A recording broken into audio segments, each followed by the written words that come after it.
Hello friends. तो इस video में हम लोग स्टैटिस्टिक्स में जो डिस्कस करने जा रहे हैं वो है इंटरक्वार्टाइल रेंज।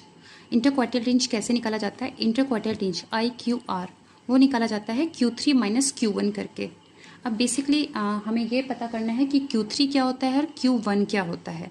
तो नाम से ही पता चल रहा है क्वार्टाइल। क्वार्टाइल का मतलब होता है 1/4। इसका मतलब जो भी डेटा हमें दिया हुआ होगा हमको उसके प्रॉपरली 3 हिस्से करने होते हैं। जैसे सपोज हमें कोई डेटा दे रखा है, सबसे पहले हमें उसका मिडिल पता करना है, सेंटर यानी कि मीडियन पता करना है जिसे हम लोग Q2 कहेंगे। उसके बाद जो आगे का पोर्शन पता चलेगा उसको हम लोग Q1 से रिप्रेजेंट करेंगे और उसके बाद जो Q2 के बाद का बचता है उसे हम लोग Q3 से रिप्रेजेंट करेंगे। तो इस तरह से हमारे 4 इक्वल पार्ट्स आ जाते हैं और Q1 Q2 Q3 निकल जाता है। तो चलिए सबसे पहले हम लोग को एक क्वेश्चन ले लेते हैं यहाँ पे।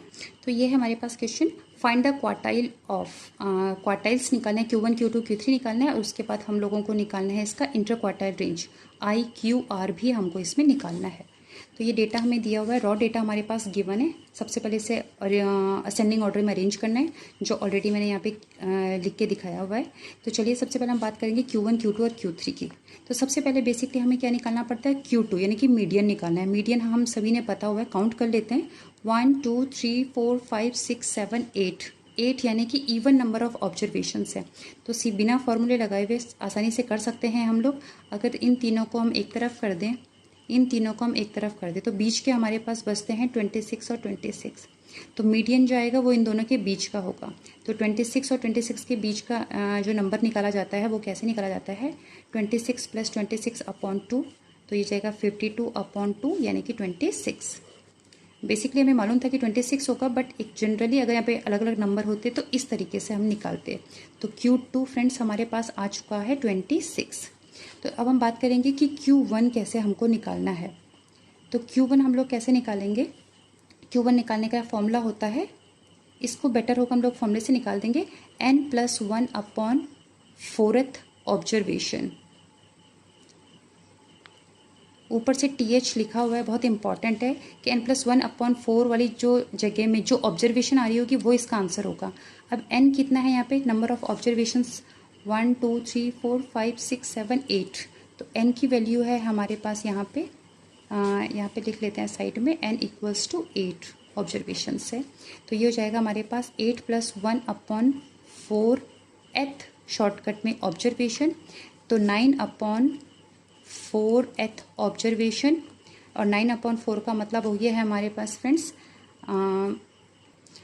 2.25 TH, 2.25th ऑब्जर्वेशन। मतलब 2.25 वाली जगह में जो ऑब्जर्वेशन आ रही होगी वो इसका आंसर है।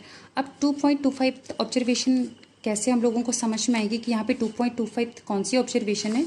तो मैं यहाँ पे बता देती हूँ आप लोगों को।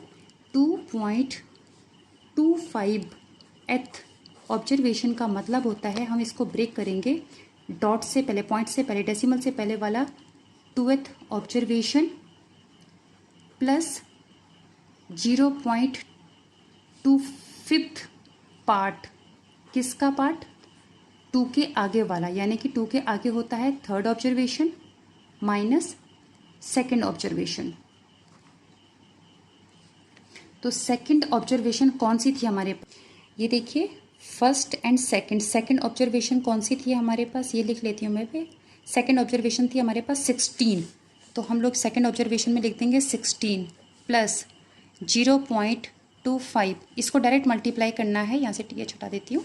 0.25 multiply 3rd observation minus 2nd observation. अब 3rd माइनस 2nd क्यों लिखा मैंने? क्योंकि 2.25 वाली जो टर्म पढ़ रही होगी इसका मतलब 2 से ज़्यादा और 3 से कम, यानी कि 2nd और 3rd के बीच में जो पढ़ रही है। तो 2nd और 3rd वाली यानी कि 23 माइनस 16। तो यहाँ पे आ जाएगा 23 माइनस 16। तो ये हो जाएगा हमारे पास 16 प्लस 0.25, 7 से मल्टीप्लाई कर देंगे तो 16 प्लस 1.75 इज इक्वल्स टू 17.75। तो ये हो गया हमारा आंसर, यानी कि ये निकला है फ्रेंड्स हमारा Q1। तो जैसे Q1 निकालना है, अब हम लोग वैसे ही Q3 की भी डिस्कस कर लेते हैं। जैसे Q1 का फॉर्मूला था n+1 upon 4th observation. Q3 का होता है 3 से मल्टीप्लाई कर दीजिए और उसके बाद जो ऑब्जर्वेशन आती है। तो सेम अगर हम फॉर्मूला लगाएंगे, जैसे कि n हमारे पास 8 था, 8 + 1 अपॉन 4 ये वाली ऑब्जर्वेशन, तो इसको हम लोग अगर 8 + 1 9, 9 3 जो 27, 27/4 अगर हम लोग इसको करते हैं तो हमारे पास आ जाता है फ्रेंड्स इसमें 6.75th ऑब्जर्वेशन, यानी कि 6.75 वाली प्लेस में जो ऑब्जर्वेशन आ रही होगी वो आंसर होगा। अब 6.75 वाली ऑब्जर्वेशन कैसे पहचानेंगे, जैसे मैंने पहले बताया था 6.75 का मतलब ये वाला जो 6 है, 6th ऑब्जर्वेशन प्लस 0.75 यानी कि 0.75, इसको एज इट इज लिख देना, इसको मल्टीप्लाई करना है।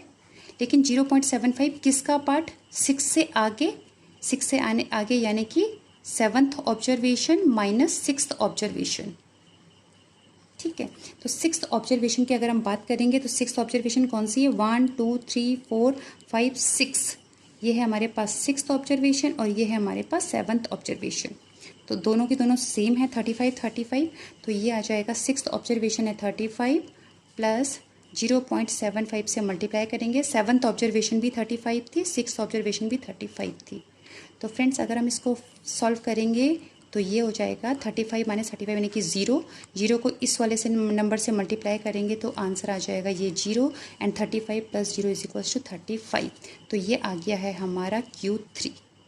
ठीक है, तो Q3 35 आ गया, Q1 हमारा 17.75 आ गया था और Q2 हमारा आ चुका था ऑलरेडी 26। ये तो हमने निकाल दिया तीनों क्वार्टाइल। पर अगर हमसे कहा जाएगा inner quartile range, inter quartile range निकालनी है, तो इंटर क्वार्टाइल रेंज IQR वो कैसे निकाला जाता है, Q3 - Q1 करके। तो हमने देखा था फ्रेंड्स Q3 था 35, Q1 आया था हमारे पास 17.75 और अगर हम इन दोनों को माइनस करेंगे तो हमारा आंसर आ जाएगा IQR। तो ये है 17.25, ये है हमारी IQR inter quartile range. I hope friends आपको समझ आ गया है। मीन मैंने समझा दिया, median, mode, standard deviation, variance और लास्ट में क्वार्टाइल भी समझा दिया है। Thank you, bye bye.